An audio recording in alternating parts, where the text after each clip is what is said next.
จึงโมทนาพระองค์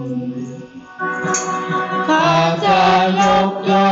งพระนามพระ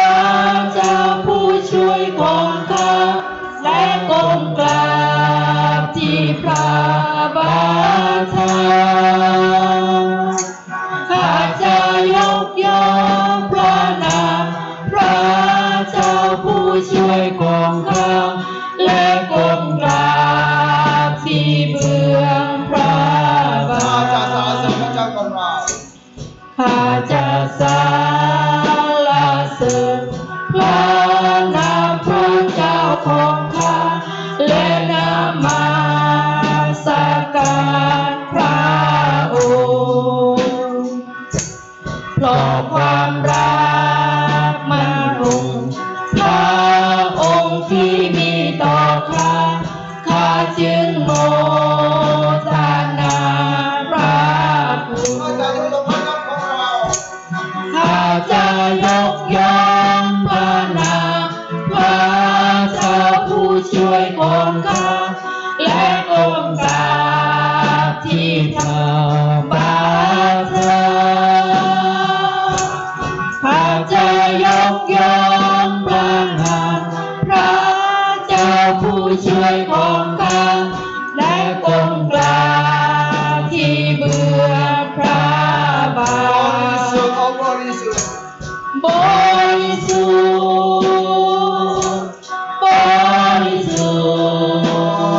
ทธิ์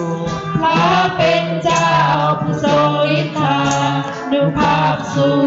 บริสุทธิ์บริสุทธิ์บริสุทธิ์พระเป็นเจ้าผู้ทรงฤทธานุภาพสู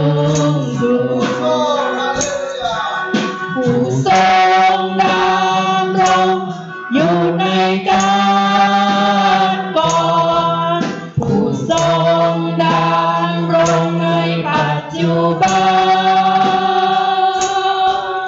และผู้ซึ่งจะแสด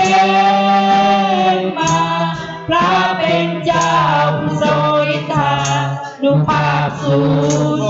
สุดบริสุทธิ์บริสุทธิ์บริสุทธิ์พระเป็นเจ้าผู้ทรงฤทธานุภาพสูงบริสุทธิ์บริสุทธิ์บริสุทธิ์บริสุทธิ์พระเป็นเจ้าผู้ทรงฤทธานุภาพสูงสุดผู้ทรงดำรงอยู่ในการก่อนผู้ทรงดำรงในปัจจุบันและผู้ซึ่งจะแสดงมาพระเป็นเจ้าผู้ทรงฤทธานุภาพสูงสุดข้าขอยกพระนามพระองค์ขึ้นสูงข้าขอทูลนามพระองค์สุดใจองค์กราบต่อพระพักตร์พระองค์ผู้ทรงรับการสรรเสริญสรรเสริญพระนามพระเยซูข้าขอยกพระนามพระองค์ขึ้นสูงข้าขอเทิดทูลนามพระองค์สุดใจก้มกราบต่อพระพักตร์พระองค์ผู้ทรงรับการสรรเสริญสรรเสริญพระนามพระเยซูข้าขอยกพระนามพระองค์ขึ้นสูงข้าขอเทิดทูลนามพระอ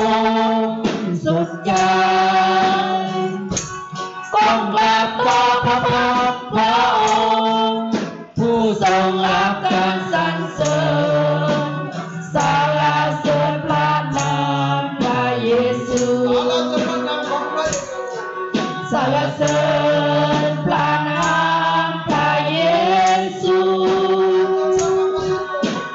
เสริญพระนามพระเยซูสรรเสริญพระนามพระเยซูสรรเสริญพระนามพระเย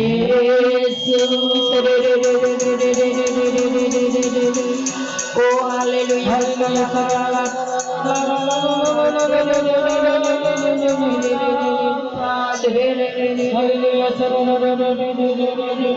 า